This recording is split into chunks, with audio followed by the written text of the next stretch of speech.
Yo soy Pablo Emilio Escobar Gaviria.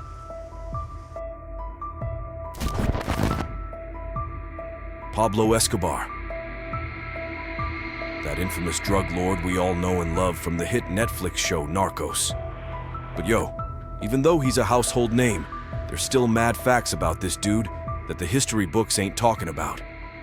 So, listen up, homie.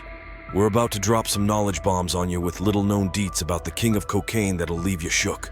From his pet hippos roaming Colombia to the grisly details of his death, these Pablo Escobar facts reveal the story behind history's most feared drug lord.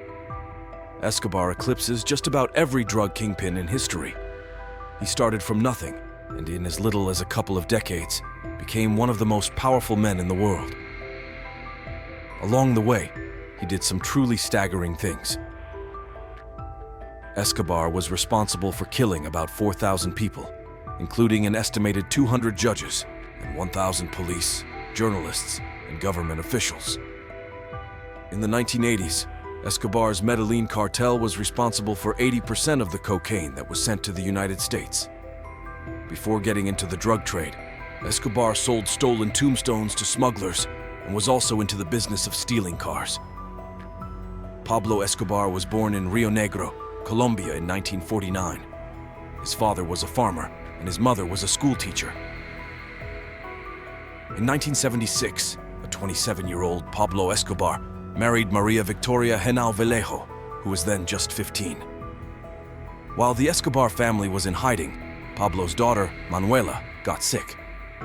To keep her warm, Escobar burned about $2 million.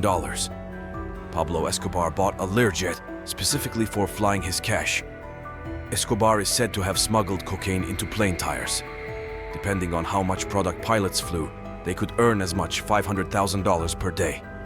Escobar spent around $2,500 a month on rubber bands used to hold his money.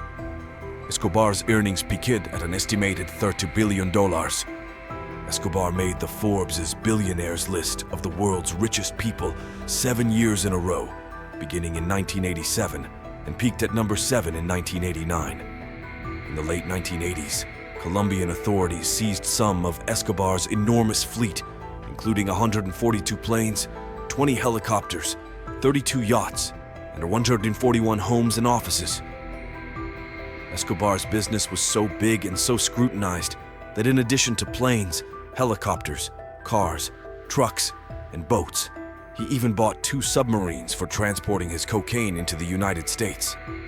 At the height of the drug trade, Escobar smuggled up to 15 tons of cocaine each day.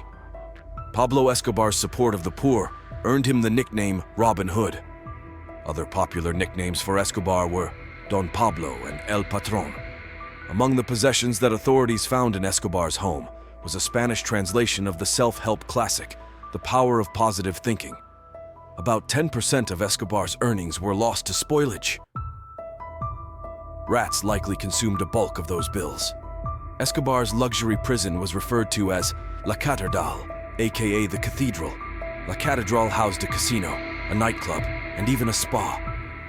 Following his death, Escobar's lavish Colombian estate was transformed into a theme park, featuring animals, life-size dinosaur models, Escobar's collection of classic cars, and more. Pablo.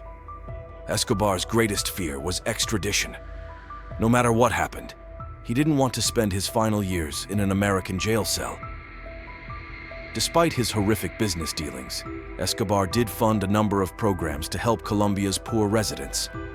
He gave money to churches and hospitals, established food programs, built parks and football stadiums, and created a barrio. Escobar used his extraordinary wealth and popularity to get himself elected to Colombia's Congress.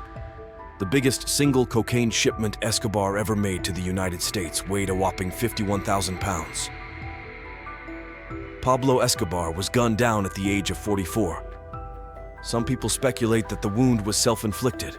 About 25,000 people, including many of the poor Colombians to whom Escobar had personally distributed money, attended his burial in Medellin. More than 2 decades after his death, Pablo Escobar remains as well known as he was during his heyday as the head of the Medellin drug cartel. His fixture in popular culture is largely thanks to countless books, movies, and songs. In 1991, Escobar offered to turn himself in to authorities if he was allowed to build his own prison. Surprisingly, or perhaps not, Colombian officials agreed. The result was the luxurious La Catedral.